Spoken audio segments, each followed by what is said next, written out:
Bonsoir. Nous allons parler dans ce chapitre du calcul de la capacité portante avec l'essai pressiométrique. L'essai pressiométrique est un essai in situ qui utilise un appareil qu'on appelle le pressiomètre Ménard. Le principe consiste à la dilatation radiale d'une sonde qui est introduite dans un trou préalablement foré. Donc, c'est un essai de dilatation radiale, de chargement radial sur les parois d'un trou préalablement foré. L'appareil est constitué de 3 éléments. Il y a ce qu'on appelle la sonde, qui est là. Ensuite, vous avez un contrôleur pression-volume. Et enfin, vous avez un réseau de tubulures qui relie la sonde et le contrôleur pression-volume. La sonde peut avoir plusieurs formes. On parle de type E, de type G. Tout dépend de la forme de la sonde. En tout cas, ce qui est commun aux sondes, c'est qu'elles sont constituées d'une cellule centrale encadrée par 2 cellules de garde. La cellule centrale va être remplie par de l'eau et les cellules de garde seront remplies par un gaz, parfois de l'azote.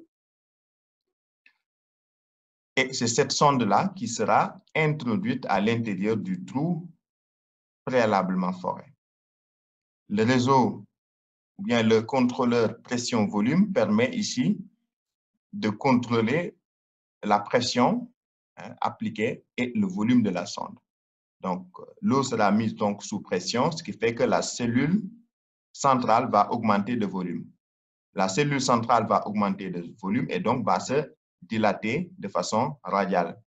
Elle est encadrée par 2 cellules de garde qui empêchent la dilatation verticale. Donc, la cellule centrale ne peut pas se dilater, ne peut pas se déformer verticalement. Elle se déforme latéralement. Et donc, en se déformant latéralement, elle va exercer une pression latérale sur les parois du trou. Donc, va effectuer un chargement latéral sur les parois du trou.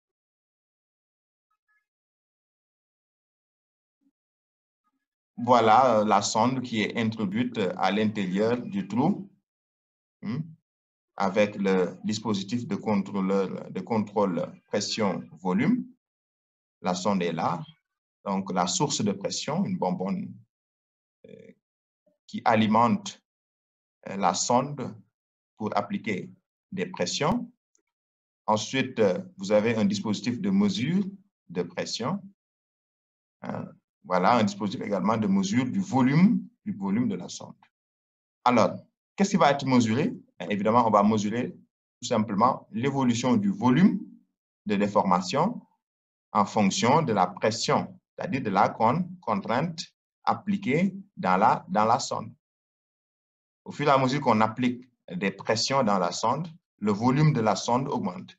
Et le volume de la sonde, l'augmentation du volume de la sonde sera empêchée tout simplement par les parois du trou de forage.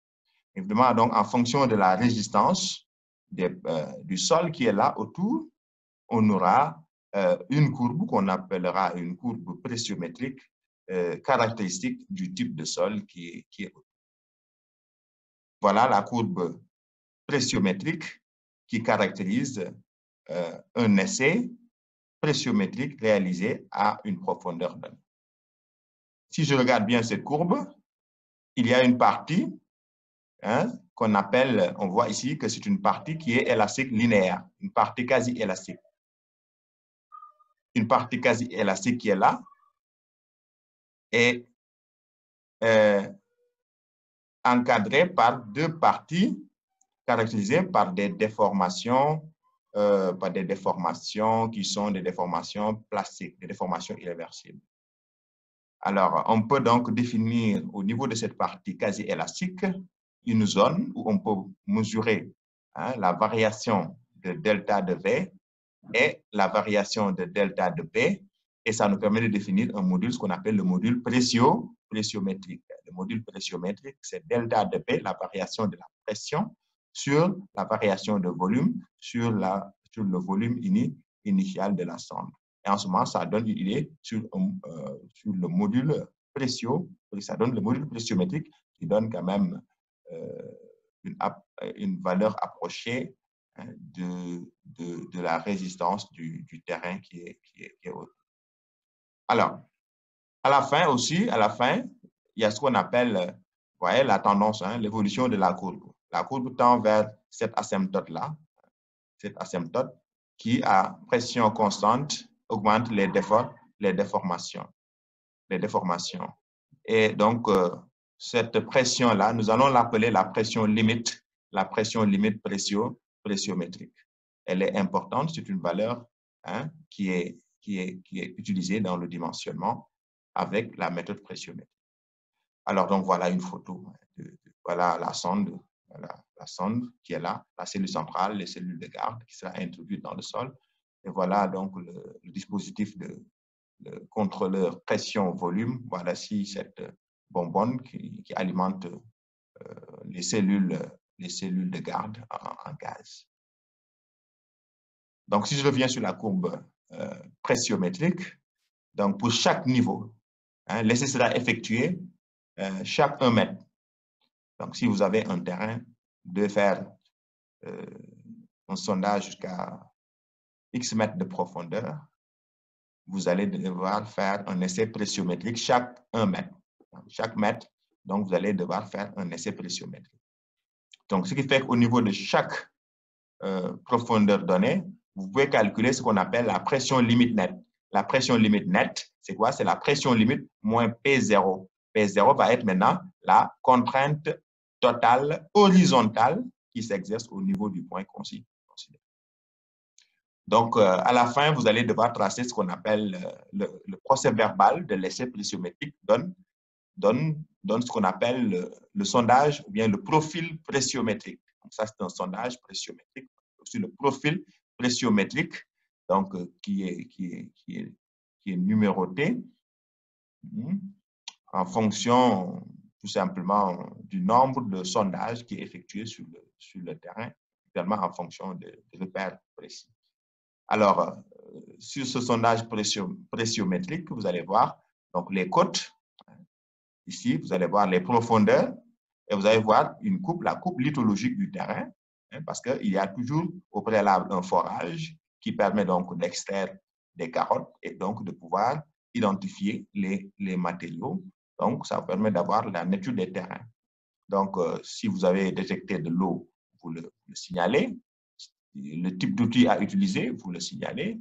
Ça, c'est la profondeur en termes de, à partir de 0 du terrain naturel. Donc, vous voyez que chaque 1 mètre, regardez, il y a un essai pressiométrique. Chaque 1 mètre, il y a un essai pressiométrique ici qui donne voilà, les résultats de l'essai pressiométrique. Ici, donc, on a présenté le module pressiométrique, comment évolue le module pressiométrique en profondeur. Là, c'est la pression de feuillage, comment ça évolue en profondeur. Ça, c'est la pression limite nette, comment ça évolue en profondeur. Ça, c'est le rapport entre le module pressiométrique et la pression limite. Voilà, maintenant, comment on va calculer la capacité portante avec les résultats de l'essai pressiométrique? On calcule avec Qnet.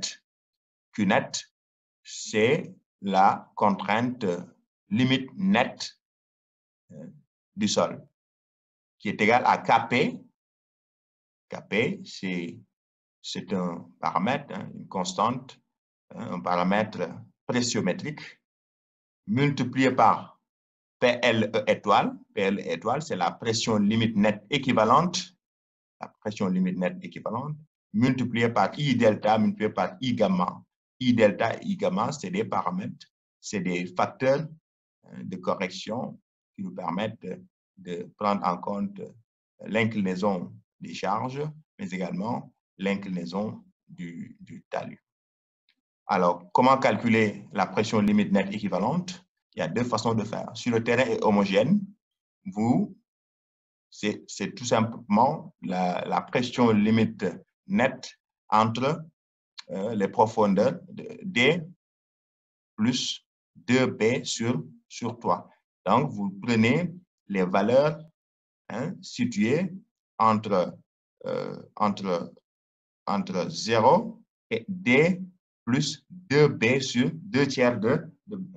Donc, vous allez jusqu'à D plus 2 tiers de B de profondeur en ce moment. Donc, voilà, vous prenez la valeur de la pression limite nette au niveau de cette zone-là. Mais là, c'est lorsque le terrain est homogène. Alors, si le terrain est hétérogène, alors là, on va faire une moyenne géométrique. Donc, c'est la racine énième de, ça c'est le produit des valeurs de pression limite nette, de pression limite caractéristique, des différentes valeurs mesurées. Donc, vous faites le produit, mais vous le faites jusqu'à une profondeur HR, sous la base de la fondation. Donc, vous le faites jusqu'à une profondeur sous la base de la fondation. Donc, ici, je rappelle toujours que le niveau 0, c'est le niveau de la base de la semelle. Le niveau 0, c'est le niveau de la base de la semelle jusqu'à une profondeur HR. Voilà, en ce moment, vous avez la pression limite équivalente, la pression limite nette équivalente. Alors, maintenant, comment avoir HR? À l'ELS, HR, c'est 1,5 fois B. À l'ELU, ça va être fonction de la géométrie de la fondation et de l'excentrement de la charge. Alors, maintenant, on va regarder la géométrie. Pour les fondations filantes de largeur B, voilà HR. HR, c'est 1,5B. Si 1 moins 2E sur B supérieur égal à 1,5, ça va être égal à 3B moins 6E si 1 moins 2E sur B est inférieur à 1,5. Pour les fondations circulaires de diamètre B, HR, c'est 1,5B si 1 moins 2E sur B supérieur égal à 9/16e. HR égale à 8B sur 3 moins 16E sur 3 si 1 moins 2E sur B inférieur à 9/16e. Pour les fondations rectangulaires de largeur B et de longueur L, HR, c'est 1,5B si 1 moins 2 fois l'excentrement suivant L sur L, facteur de 1 moins 2 fois l'excentrement suivant B sur B, supérieur à 1,5. HR égale au minimum entre 1,5B, 3B moins 6EB et 3B moins 6EL si 1 moins 2EL sur B multiplié par 1 moins 2EB sur B est inférieur à 1 à 1,5. Maintenant, on va regarder Kp. Kp, c'est un facteur, un paramètre. On l'appelle concrètement le facteur de portance pressiométrique. Facteur de portance pressiométrique. Pour les fondations filantes, c'est-à-dire B sur L tend vers 0, ou carré, c'est-à-dire B sur L est égal à 1. En ce moment, voilà l'expression de Kp. On note Kp, B sur L égale à Kp0 plus A plus B DE, diamètre équivalent, l'encastrement équivalent ici, divisé par B, facteur de 1 moins E puissance moins C DE sur B. Ici, dans cette expression, on a les paramètres, c'est quoi? C'est Kp0, A, B, C. Sinon, le reste, on le connaît.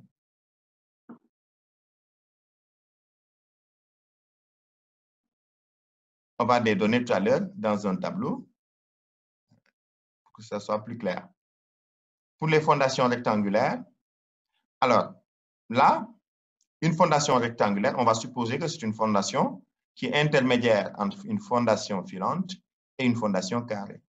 Donc, on va dire que KPBL d'une fondation rectangulaire, c'est KP B sur L égale 0. Vous voyez que ça, c'est quoi? C'est le Kp de qui? D'une semelle filante multiplié par 1 moins B sur L plus Kp de B sur L égale à 1. Vous voyez que ça, c'est le Kp d'une semelle carrée multiplié par B sur L.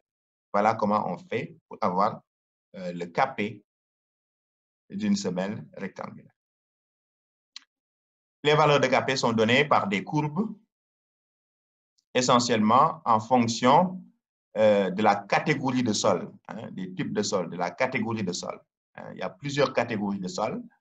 Alors, on va regrouper globalement les sols en 4 catégories. Les argiles et les limons, c'est des sols fins. Les sabres et les graves, c'est des sols pulvérulents. Ici, c'est des sols cohérents. Ça, c'est des sols pulvérulents. Alors, la craie, ça, c'est des roches, c'est des sols calcaires ou bien des roches des sols tendres calcaires. Par contre, ici, c'est le cas des roches dures telles que les marnes calcaires et les roches altérées.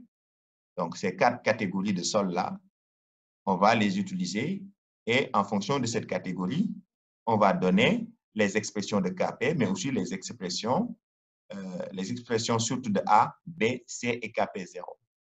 Alors, on va les donner également en fonction du type de semelle. On avait dit que Kp était intermédiaire entre une semelle filante et une semelle carrée. Donc, pour une semelle filante et une semelle carrée, ouais, ici, on ne donne que pour des semelles filantes et pour des semelles carrées. Pourquoi? Parce que pour une semelle rectangulaire, on comprend parfaitement comment on va les déterminer à partir d'un calcul intermédiaire entre une semelle filante et une semelle carrée. Donc, semelle filante, ici Q1, ici Q2, ici Q3, ici Q4, Q5, Q6, Q7, Q8. C'est des courbes. Ce que vous voyez là, c'est des courbes. Hein, et voilà les expressions de A, B, C et Kp, Kp0. Évidemment, les courbes sont là. Donc, Q1 est là, Q2 est là, Q8 est là, Q7, Q3, Q4, Q8. Voilà. Donc, ça, c'est des courbes qui donnent l'évolution de Kp pour les semelles filantes et carrées en fonction du rapport D sur, en fonction du rapport D sur A. Maintenant, DE. Hein? DE, donc c'est la hauteur équivalente, comment ça s'appelle, le diamètre, hein? la profondeur équivalente. En ce moment, cette profondeur équivalente, c'est une valeur conventionnelle. C'est une valeur conventionnelle qui est égale à 1 sur la pression limite nette équivalente intégrale de petit d à grand D, des PLZ, des PL étoiles Z, D de Z. Donc, DE, par exemple, est là, la hauteur d'encastrement équivalente. Hauteur d'encastrement équivalente, qui varie entre 0 et grand D. Donc, ici, ça s'obtient en faisant 1 sur PL étoile et en intégrant entre petit d et grand D, l'ensemble des PL, l'ensemble des PL étoiles. Alors, petit d peut être nul, petit d peut être nul, sauf si vous avez de très mauvaises couches de sol en surface. Donc, en ce moment, petit d est égal à 0. Par contre, si vous avez ici en surface une couche de sol de très mauvaise portance que vous ne voulez pas intégrer, que vous ne voulez pas considérer dans le calcul de D équivalent, en ce moment, vous intégrez entre petit d étant la profondeur de ce mauvais sol et grand D étant la base de la semelle, c'est-à-dire la profondeur d'ancrage. Alors, les coefficients minorateurs I delta bêta. Alors, on va regarder, on va commencer d'abord par le I delta. Alors, quand vous avez, on va les combiner, I delta et I bêta pour regarder globalement comment ça va se passer. Parce que sur une semelle, la charge peut être centrée, la charge peut être excentrée, la charge peut être inclinée, je veux dire. Ici également, la semelle peut se situer à proximité d'un talus d'angle bêta, à une distance petit d par rapport au bord, donc du talus. Alors, si on a un sol purement cohérent, le comportement il est non drainé. C'est le cas des archives. En ce moment, l'angle de frottement interne phi est égal à 0. Alors, si petit d, le rapport petit d là, le rapport petit d est inférieur à 8 fois B, B étant la largeur, en ce moment, comment on va calculer le I delta? Le I delta, regardez, je mets I delta, C pour dire que c'est un sol cohérent. DE sur B, ce I delta-là est égal à 1 moins delta D sur 90 au carré. Voilà. Donc, delta D, c'est l'angle d'inclinaison de la charge par rapport à la verticale. Maintenant, pour I bêta, regardez, je note toujours I bêta, indice C, pour dire que c'est un sol cohérent. C'est égal à 1 moins bêta sur 180, facteur de 1 moins D, cette distance-là, sur 8B au carré. Vous voyez, l'angle delta, il est là. Sinon, si une de ces conditions n'est pas vérifiée, en ce moment, I delta, on dit que I bêta, c'est DE sur B est égal à 1. Alors là, on le fait parce que on suppose que le talus aura une influence jusqu'à une profondeur qui est égale jusqu'à une profondeur D qui est égale à 8 fois la largeur B de la semelle. C'est quoi, vous voyez, le 8B qui est là. Le coefficient minorateur toujours pour un sol purement frottant. Hein? C'est le comportement drainé, c'est le cas des sables. En ce moment, C' est égal à 0. La cohésion est nulle. Alors, si delta D est inférieur à 45 degrés, voilà le I delta. Regardez le I delta, je note I delta F. Regardez le F pour dire que le sol est purement frottant. Égal à 1 moins delta D sur 90 au carré, moins delta D sur 90, facteur de 2 moins 3 delta D sur 90, E, la puissance, moins D équivalent sur B. Si delta D est supérieur à 45 degrés, I delta F devient 1 moins delta D sur 90 au carré, moins 1 moins delta D sur 90 au carré, exponentielle de moins DE sur B.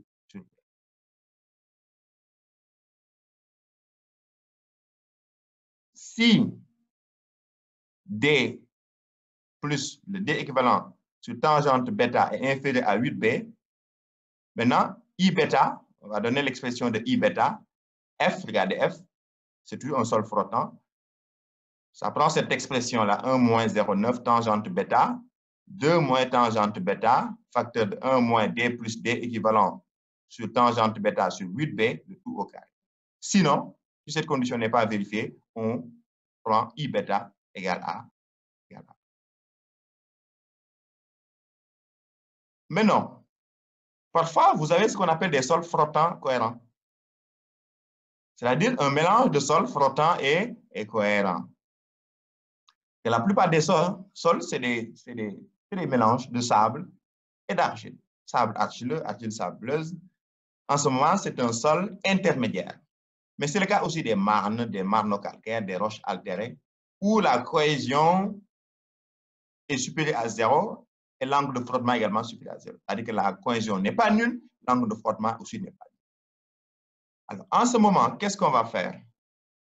On va définir le I delta. Regardez, je mets ici CF pour dire que c'est le I delta d'un sol cohérent frottant. En ce moment, ça va être égal à quoi? À I delta d'un sol frottant, d'un sol purement frottant, plus le I delta d'un sol cohérent, moins le I delta d'un sol frottant, multiplié par 1 moins E à la puissance moins alpha C sur gamma B tangente phi. Ici, gamma, c'est le poids volumique. C, c'est la cohésion. Phi, c'est l'angle de frottement interne. B, comment ça s'appelle? Alpha est égal à 0,6. Maintenant, on va regarder le IB bêta.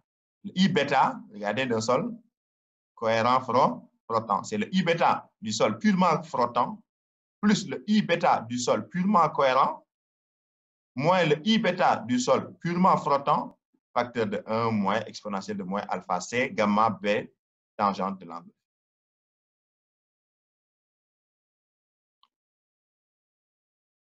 Alors, si la charge est à la fois inclinée et que la semelle est à côté d'un talus. C'est-à-dire que vous avez les deux situations. La charge appliquée sur la semelle est inclinée, mais aussi la semelle est proche du talus. En ce moment, on parle de la prise en compte simultanée de I delta et de I bêta. Alors là, il faut être prudent. Tout dépend de là où est dirigée la charge. Si l'inclinaison de la charge est dirigée vers l'extérieur du talus, comme c'est ce cas-là, vous voyez que la charge inclinée ici, cette charge est dirigée vers l'extérieur du talus. En ce moment, le Q net devient égal à KPPL étoile, I delta fois I bêta. C'est-à-dire que vous calculez le I delta, ensuite vous calculez le I bêta et vous multipliez. Maintenant, si l'inclinaison de l'effort est vers l'extérieur, vers l'intérieur, je veux dire, du talus, comme dans cette situation. Regardez, cette charge-là, elle est vers l'intérieur du talus. En ce moment, on ne va pas multiplier par les deux coefficients. On va Kp, on va prendre Kp, donc le Q net devient Kp, PLE étoile, multiplié par un facteur simultané, un coefficient I delta bêta. Voilà, I delta bêta. Alors, le I delta bêta prend quelle forme? I delta bêta est égal au minimum entre le rapport entre le I bêta sur I delta et I delta.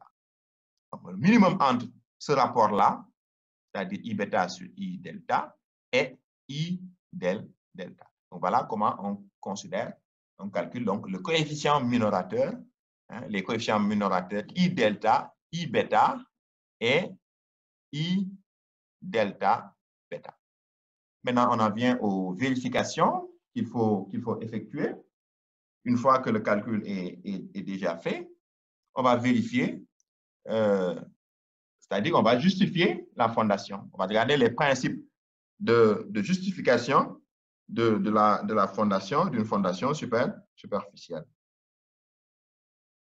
Alors, il faut vérifier dans le cas des essais de laboratoire que VD, VD, vous vous souvenez, c'est quoi? C'est la composante, c'est la valeur de calcul de la charge verticale appliquée à la fondation, issue de la descente de charge et des combinaisons d'actions.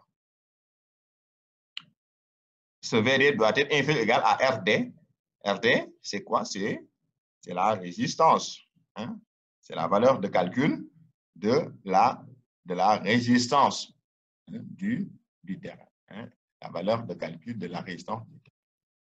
Alors, s'il s'agit de l'essai pressiométrique, maintenant, ou bien l'essai pénétrométrique, en ce moment, on va dire que VD, moins R0 inférieur ou égal à RVD. R0, c'est quoi?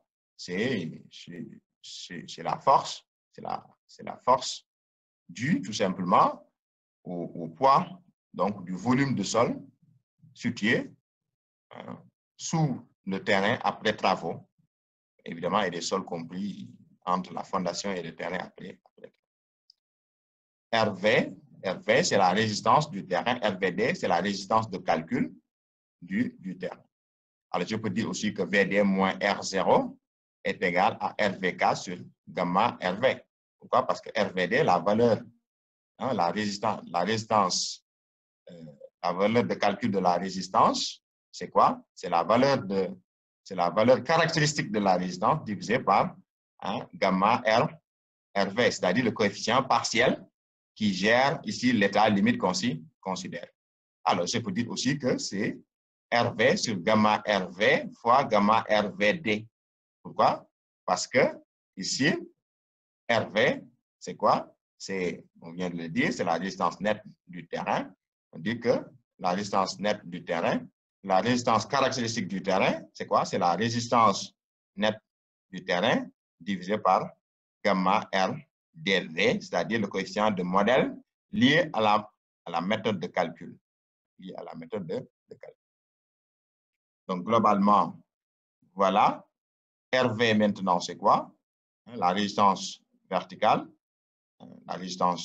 la valeur de la résistance verticale du terrain, c'est quoi? C'est tout simplement A', c'est-à-dire la contrainte nette du terrain, c'est-à-dire la capacité portante nette multipliée par la surface de la semelle. Cette surface de la semelle est égale à A multiplié par IE. IE, c'est un coefficient réducteur dû à l'excentrement, lié à l'excentrement. Évidemment, si la semelle n'est pas excentrée, c'est tout simplement égal à la surface, hein, devient tout simplement la surface donc, de la semelle. Pourquoi? Parce que la semelle n'est pas excentrée. IE, donc, c'est un facteur, c'est un coefficient minorateur lié à l'excentrement. On va donner son expression tout à l'heure. Donc, voilà les niveaux de terrain pour les semelles filantes. Vous voyez que Q0, voilà Q0, la contrainte verticale qui s'exerce à la base de la semelle ancrée à une profondeur D. Donc, le niveau de terrain peut être initialement là, comme il peut être fini. Hein.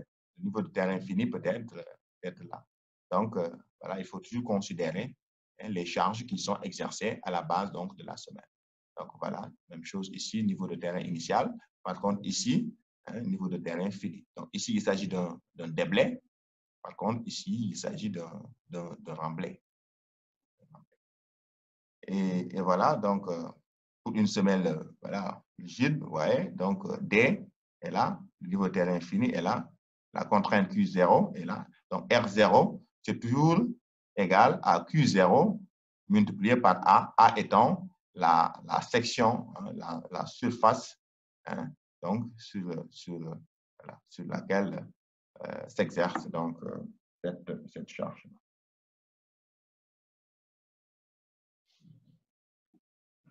Alors, donc ça, c'est un ensemble de semelles posées. Hein, voilà le niveau de terrain fini. Donc, ça, avec le niveau de terrain fini là. Donc, ça, c'est des niveaux de sous-sol qui sont là. Donc, il faut essayer de les prendre en compte quand vous avez...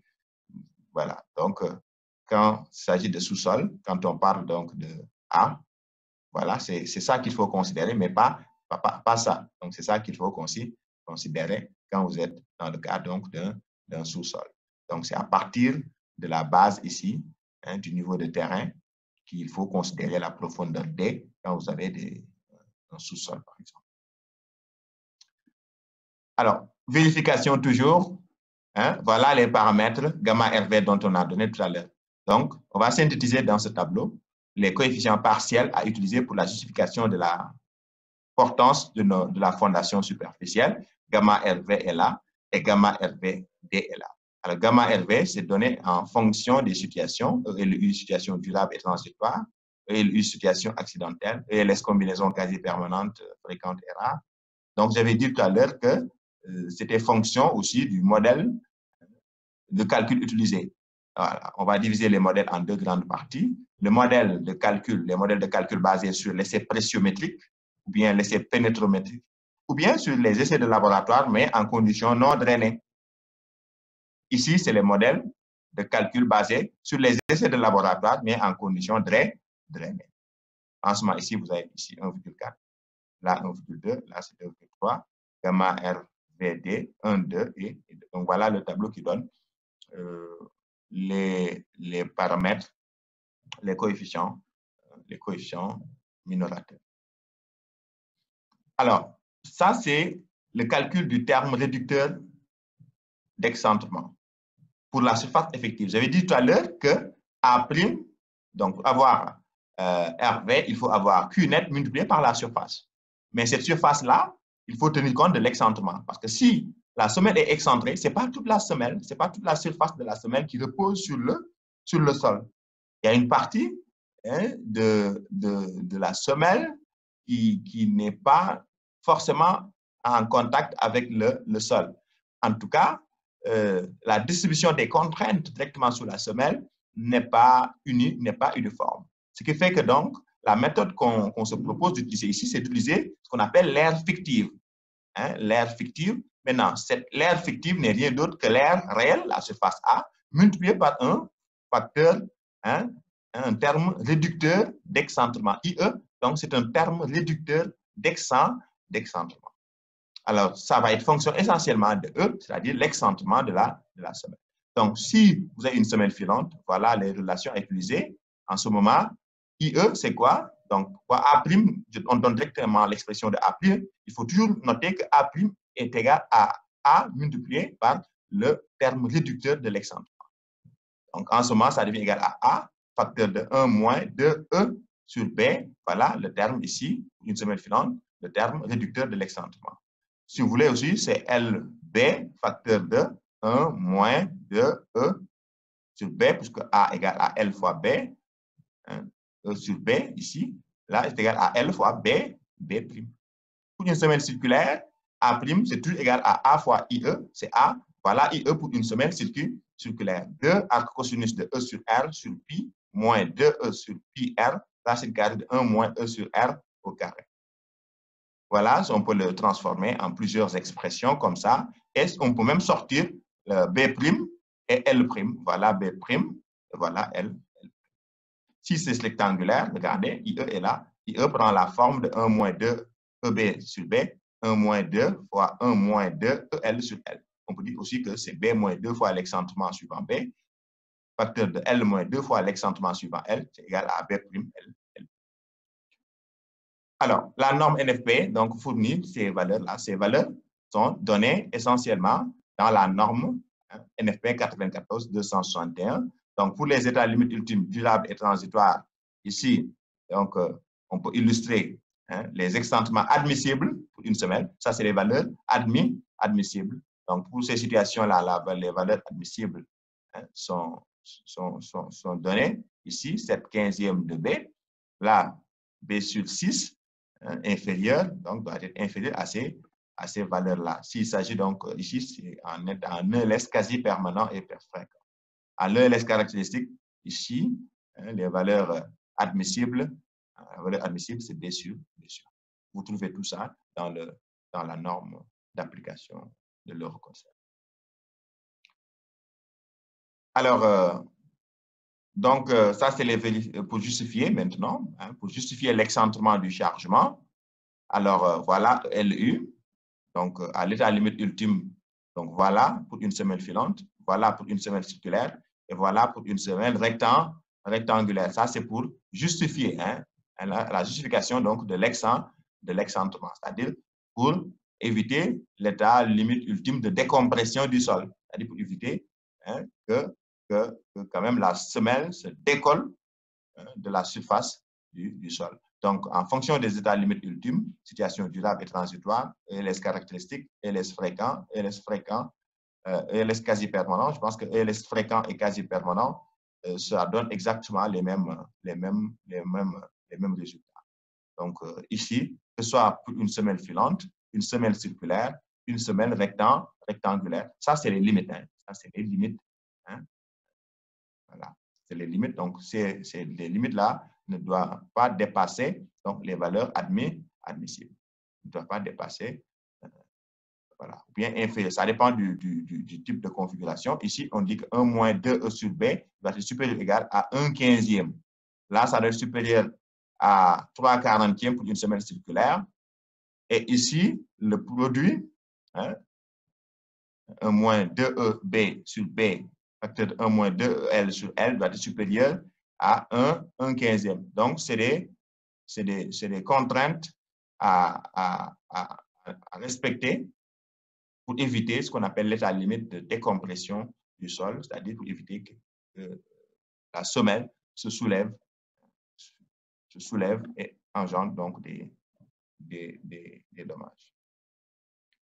Alors, en considérant une contrainte de réaction du sol de type triangulaire, parfois on peut, parce qu'il y a une autre approche, l'autre approche qui consiste à considérer une distribution triangulaire de la contrainte sous la base de la semelle.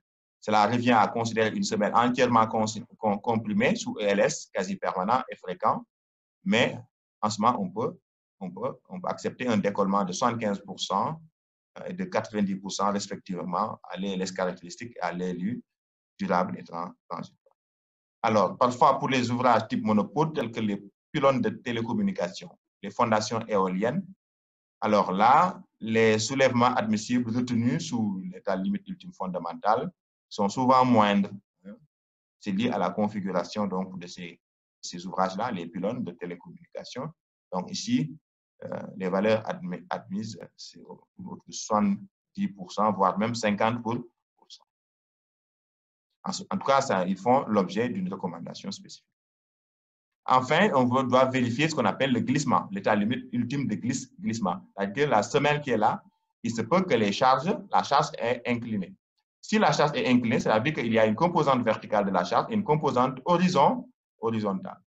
Donc, la composante horizontale aura tendance à faire quoi? À pousser la semelle latéralement.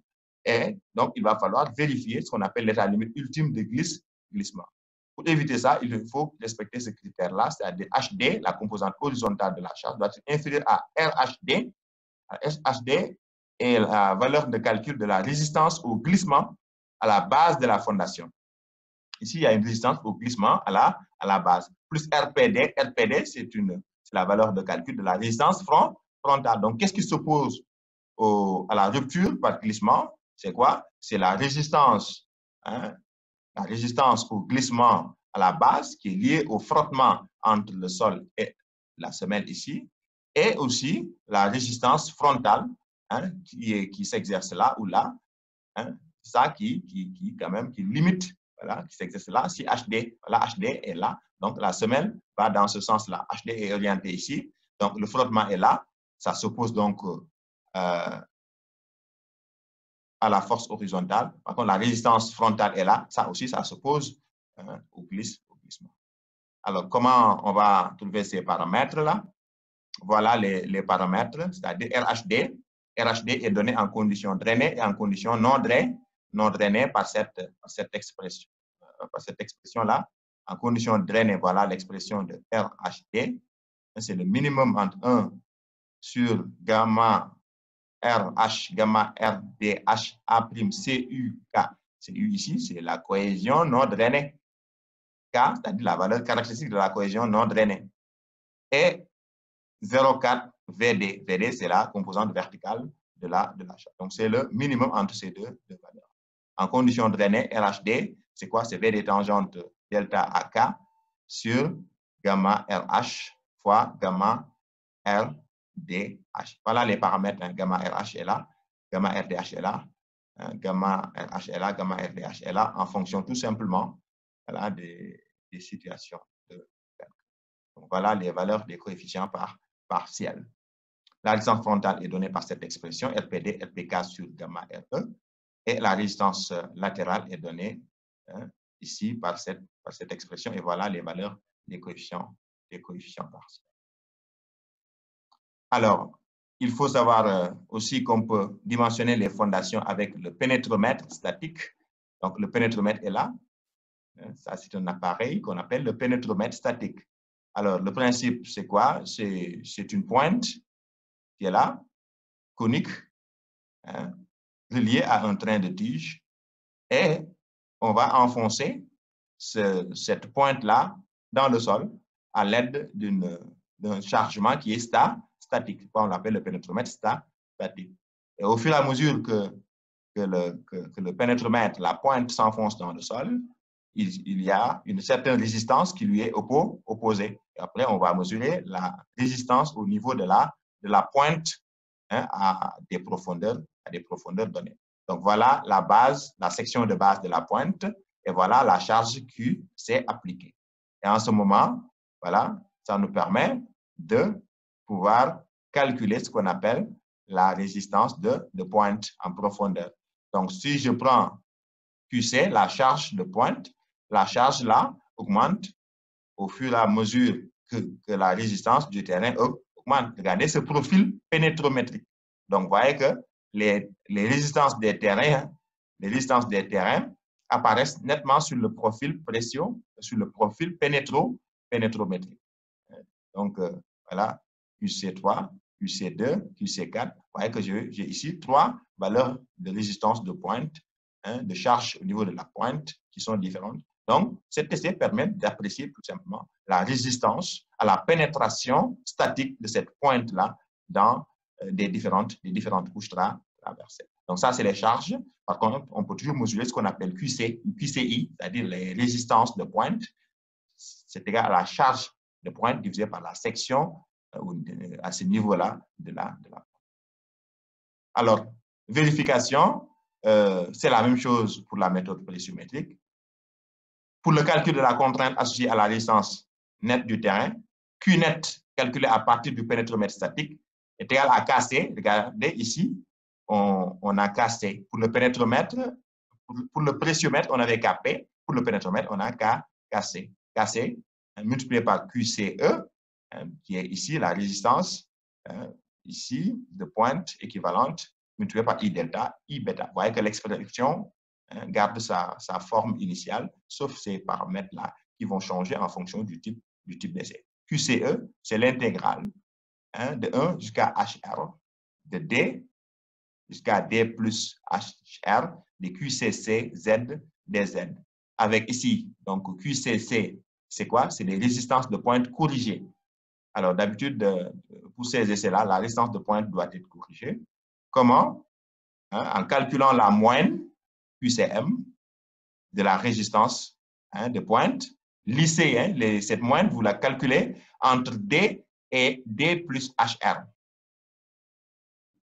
Donc, sur cette tranche-là de terrain, vous calculez la résistance de pointe moyenne, n'est-ce pas? En lissant tout simplement les points qui sont dans cette tranche-là, Et après, vous allez écrêter, vous allez enlever, si c'est nécessaire, toutes les valeurs qui sont supérieures à 1,3 QCM. 1,3 QCM. Donc, toutes les valeurs qui sont supérieures à 1,3 fois la moyenne, en ce moment, vous les enlevez.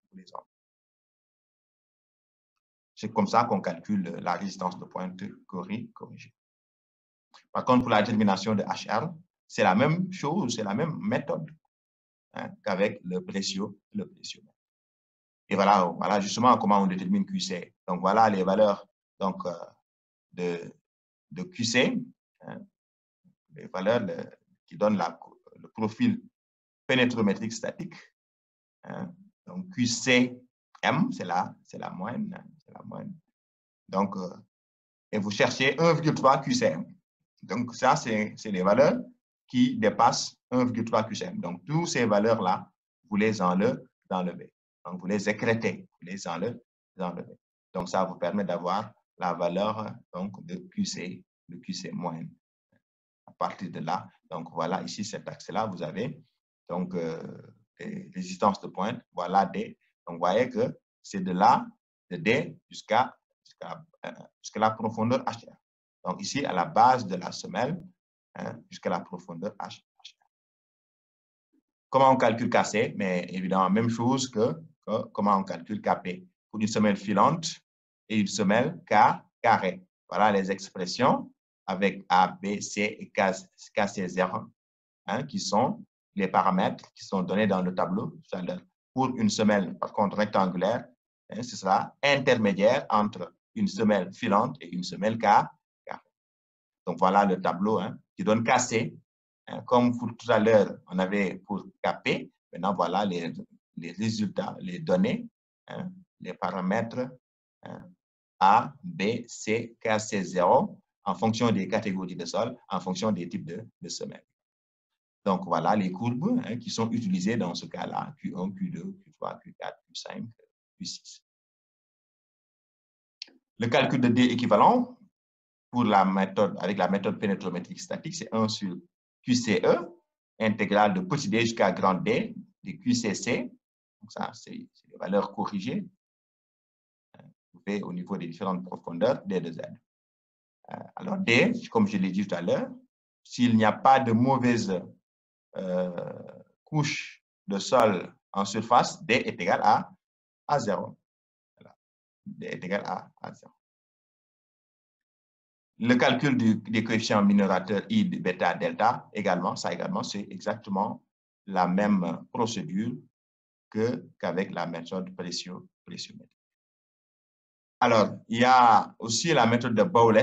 Il y a Bowles qui calcule les contraintes ultimes, la contrainte ultime des argiles et des sables. à partir de l'essai pénétrométrique statique. C'est une méthode qu'on appelle la méthode de Bowles. Pour une semelle filante, il donne l'expression de Q'(U), n'est-ce pas? C'est-à-dire la contrainte ultime du sol pour les argiles, par cette expression-là. Pour les sables, il le donne. Donc, vous voyez qu'il le donne en fonction de QCM, c'est-à-dire la distance de pointe, moyenne ici, la distance de pointe moyenne. Donc, il le donne pour les argiles et les sables, pour une semelle filante et pour une semelle carrée, essentiellement en fonction de la distance de pointe. Donc, ça, c'est les contraintes ultimes. À partir de là, vous pouvez calculer les contraintes admissibles à l'ELS. Vous divisez par 3, vous divisez la contrainte ultime par 3. 3, c'est le facteur de sécurité à l'ELS. Et à l'ELU, vous divisez la contrainte ultime par 2. 2, c'est le facteur de sécurité à l'ELU. Alors, la contrainte moyenne, la distance de pointe moyenne est déterminée par 1 sur 0,6B. Vous intégrez entre D plus 0,5B. D, c'est la profondeur d'encastrement. Donc, vous intégrez entre cette profondeur-là, D plus 0,5B et D plus 1,1B, des valeurs de QC, des différentes valeurs de QC mesurées dans les différentes profondeurs, D de Z. Enfin, l'SPT. L'SPT, c'est l'essai de pénétration standard. Donc, ici, c'est un carottier qu'on enfonce dans le sol. Donc, là aussi, c'est un essai qui nous permet de mesurer la résistance du terrain. On prend un carottier fondu qu'on enfonce dans le sol. Et on compte le nombre de coups nécessaires pour enfoncer, d'un enfoncement donné, le carottier dans le sol. Donc, vous voyez que plus le nombre de coups augmente, plus le terrain il est résistant. Donc, c'est ce qu'on appelle l'essai SPT, Standard Penetration Test, essai de pénétration standard. Donc, c'est un essai qui est très utilisé dans les pays anglo-saxons pour dimensionner les fondations superficielles. Donc, ce qu'on mesure ici, c'est N. N, grand N, c'est ce qu'on appelle la valeur N qui nous permet d'avoir le nombre de coups nécessaires pour enfoncer le carottier d'un enfoncement donné. Alors, cette valeur de N reflète la résistance du terrain. Donc, c'est un essai qui est effectué généralement dans les terrains pulvérulents. Mais aussi, en plus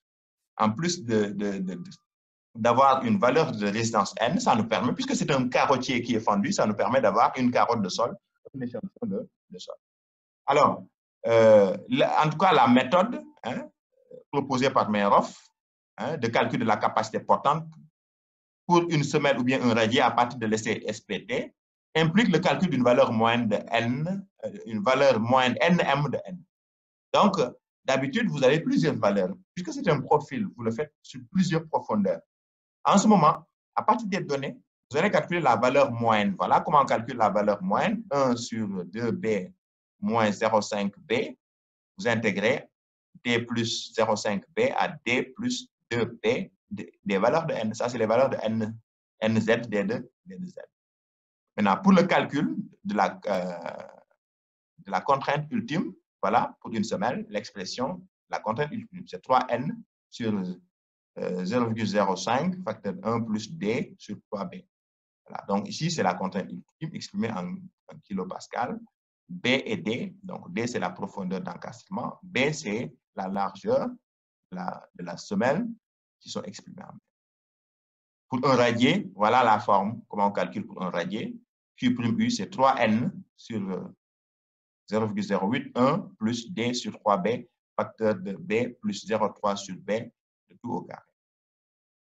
À partir de là, on peut calculer les contraintes admissibles en divisant la contrainte ultime par 3 à l'ELS et par 2 à l'EU.